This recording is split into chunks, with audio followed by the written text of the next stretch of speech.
Alors justement, au sujet de ces traitements, j'aimerais que l'on regarde ensemble cette vidéo de l'interview du prix Nobel co-découvreur du VIH, monsieur Luc Montagnier.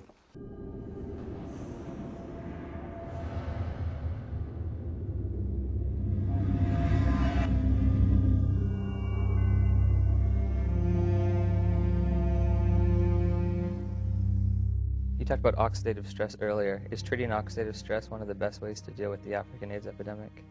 I think this is one way to approach, to decrease the rate of transmission, because I believe HIV, we can be exposed to HIV many times without being chronically infected. Our immune system could get rid of the virus within a few weeks if you have a good immune system. And this is the problem also of African people. Their nutrition is not very equilibrated. They are in oxidative stress, even they are not infected with HIV. So their immune system doesn't work well already. So it's prone, it can, allow HIV to get in and persist. So there are many ways which are not the vaccine, the magic name, the vaccine. Many ways to decrease the transmission just by simple measures of nutrition, giving antioxidants, proper antioxidants, hygiene measures, fighting the other infections. So they are not spectacular, but they could, decrease very well the epidemic to the level they are in Occidental countries, So, Western countries. if you have a good immune system, then your body can naturally get rid of HIV. Yes. Oh, interesting. Do you think we should have more of a push for antioxidants and things of that nature in Africa than antiretrovirals? We should push for more, a combination of measures, antioxidant, but nutrition, advice and nutrition, fighting other infections, malaria, tuberculosis, parasitosis. Most children have worms. Education, of course, genital hygiene for women and men also. Very simple measure, which not very expensive, but which could do a lot.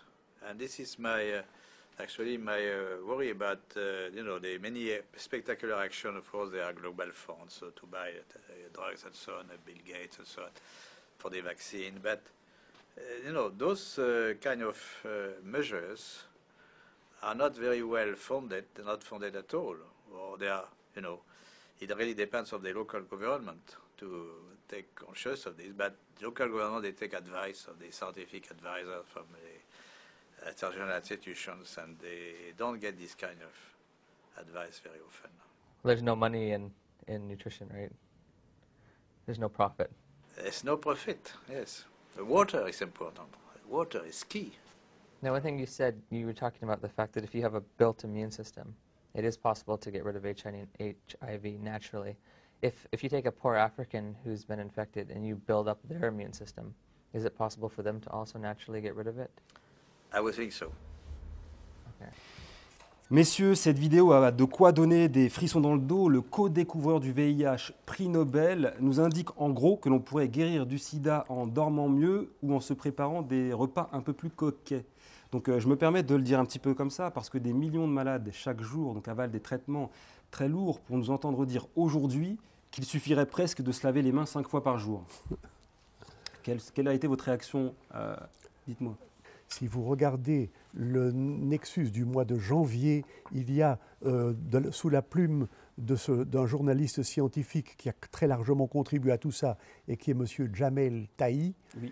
Il y a des remarques extrêmement précises. Qui avait réalisé un documentaire il est passé sur Arte. C'est ça, il y a quelques années. Oui, déjà. mais il faut regarder le numéro de janvier de Nexus pour lire ce que Jamel Tahi a dit au sujet de cette interview, de ce vidéo que l'on a vu récemment. D'accord. Donc ça ne vous choque pas particulièrement par rapport à l'intégrité scientifique de nous entendre dire aujourd'hui par cette personne que... Je dirais que le professeur Montagnier avait déjà très souvent, comment dirais-je, secoué l'opinion par des affirmations qui étaient surprenantes. Par exemple, l'existence de cofacteurs. Il dit oui, le VIH, c'est peut-être important, mais il y avait aussi des cofacteurs. Et il n'a cessé de parler de cela.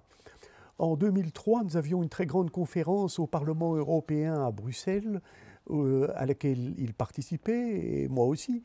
Et dans sa présentation, il a largement envisagé l'effet du stress oxydatif comme cause probable de certaines grandes dépressions immunitaires. Ça n'avait plus grand-chose à voir avec le VIH.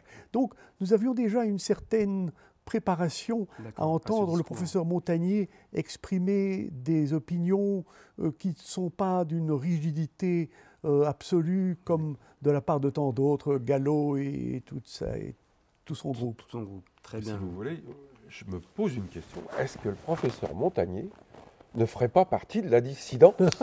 Peut-être, on l'invitera. Vous pensez qu'il viendra?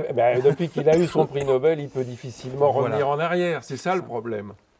Et pour prendre l'exemple alors du continent qui serait le plus touché par le sida, l'Afrique, les Africains se meurent-ils de toute autre chose depuis des années, en fait? Mais écoutez, la situation en Afrique est tellement différente. Les problèmes de santé publique en Afrique sont monumentaux, mais tournent essentiellement autour de l'absence d'hygiène, de la malnutrition et des grandes maladies tropicales bien connues comme la malaria, la lèpre et pour eux la tuberculose également. Tout ça est maintenant rebaptisé du nom de sida. Ce n'est pas pour être choquant que je dis cela, mais mon analyse serait de dire qu'il n'y a pas d'épidémie de sida en Afrique. Il y a d'immenses problèmes de santé publique auxquels on attache l'étiquette de sida, probablement pour satisfaire la voracité des compagnies pharmaceutiques qui cherchent à ouvrir des nouveaux marchés, mais en fait, il n'y a pas de vrai sida en Afrique. Je sais que c'est extrêmement choquant d'entendre cela, mais ça tourne essentiellement autour des problèmes d'hygiène publique, de malnutrition et des grandes maladies tropicales bien connues.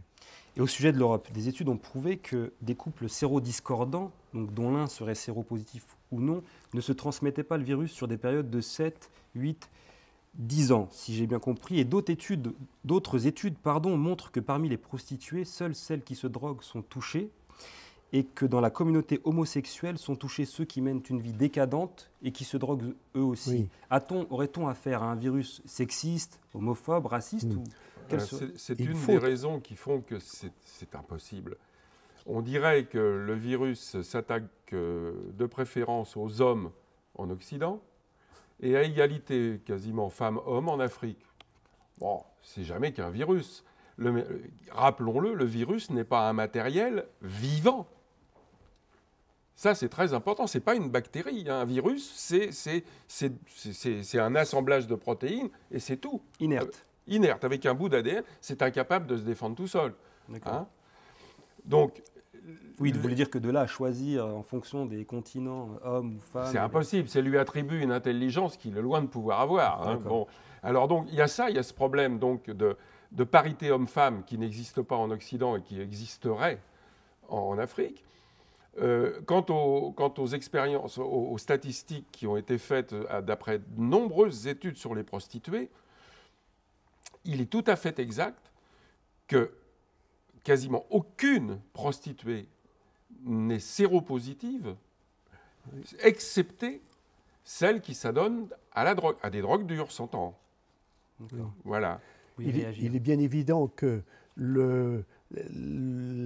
la prétendue contagiosité du sida est totalement incompatible par les rapports sexuels, est totalement incompatible avec le fait que les prostituées n'ont pas de sida. Et ce fait refuse d'être reconnu par toute l'orthodoxie du sida. Mais dans le livre que nous avons fait ensemble, que je peux présenter là à l'occasion. Il y a pas mal de références qui illustrent le fait que des études épidémiologiques faites en Thaïlande, en Afrique, en Italie, en Allemagne, aux États-Unis,